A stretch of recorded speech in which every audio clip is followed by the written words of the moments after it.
আসসালামু আলাইকুম রহমতুল্লাহ। এখন শীতের মৌসুম, আর শীতের মৌসুমের সবথেকে আকর্ষণ যে জিনিসটা সেটা হচ্ছে খেজুরের রস।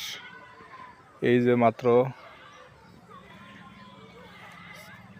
চাষিরা তাদের গাছিরা তাদের খেজুর গাছ কাটছে এবং খেজুরের রস সংগ্রহের জন্য গাছে মাটির টিলা পাঠানো হয়েছে।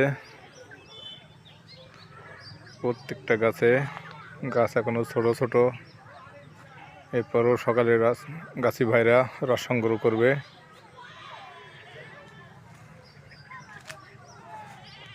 এটা এখনো গ্রাম বাংলার ঐতিহ্য।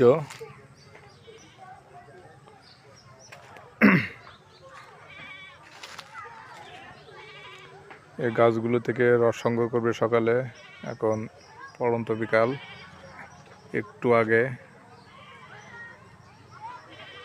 গাছি তার মনের মাধুরী মিশিয়ে রস সংগ্রহের জন্য গাছে মাটির কলস অথবা মাটির ভাঁড় যেটা বলেন সেটা বেঁধে রাখছে।